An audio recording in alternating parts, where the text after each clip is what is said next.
Hi everyone. This is my first video blog. So, I'm Darlene Parsons.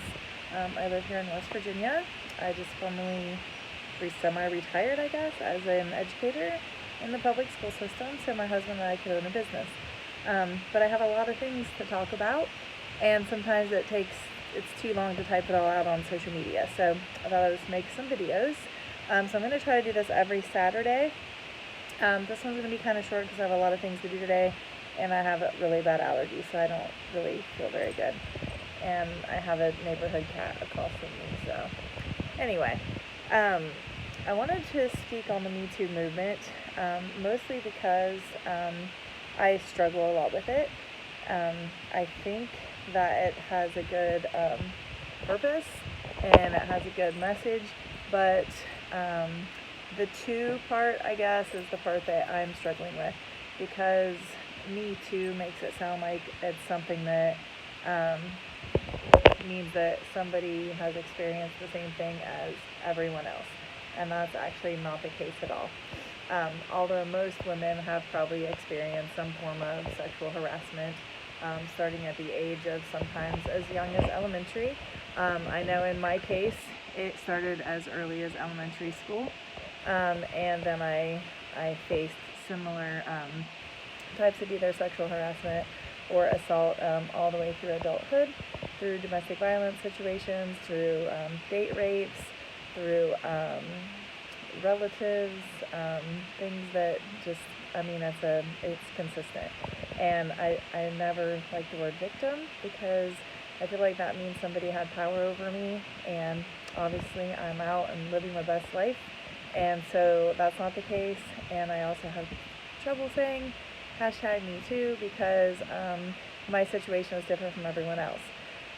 I've kind of have made it my passion to advocate for other people, and so sometimes I don't even know I'm doing those things. So I had a student reach out to me, a former student that I had while I taught in Charlotte, and she had shared a message about a time that a boy was touching her inappropriately, and she had reported it to other staff, and they brushed it off and said, "Oh, he's just flirting with you, he doesn't mean anything by it," etc.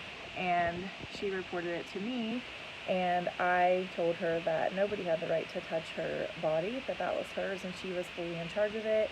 And I made it clear to that young man that he was not to be touching her again, and she said that he never did again. I personally had forgotten all about that, because to me that was just a day in the life of being a teacher to that young lady, and that young man, to teach him that that's not how you treat young ladies. And I'm the mom of only boys, so I don't want anyone to think this video is about like man hating or anything like that, because I love my sons, and I hope that they have not done those things, and if they have, then I hope that they have changed their ways. So anyway, this is more just about women and empowering and sharing their message.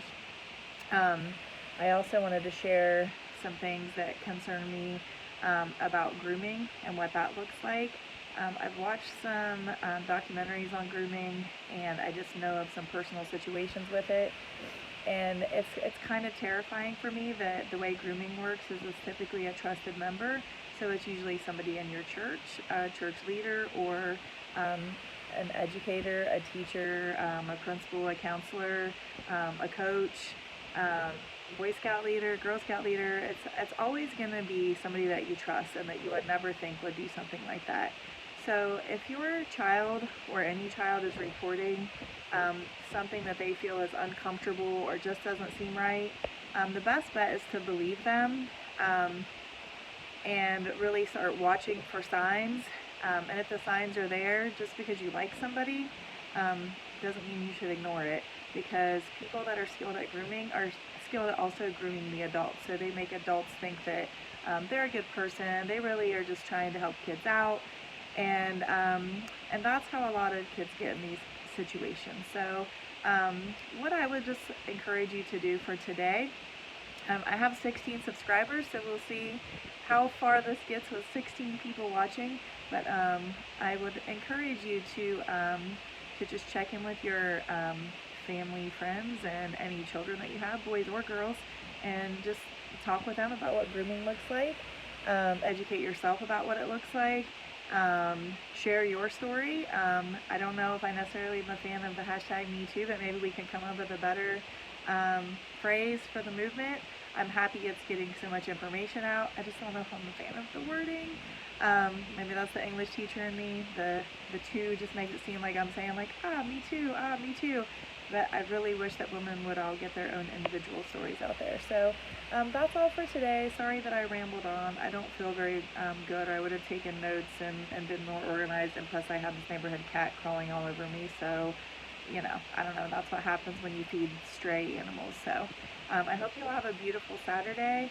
And I look forward to talking with you again next Saturday. And if there's something you would like for me to address specifically, or a topic you'd like for me to speak on, you can leave it in the comments or send me a message, and I'll definitely make a video about it.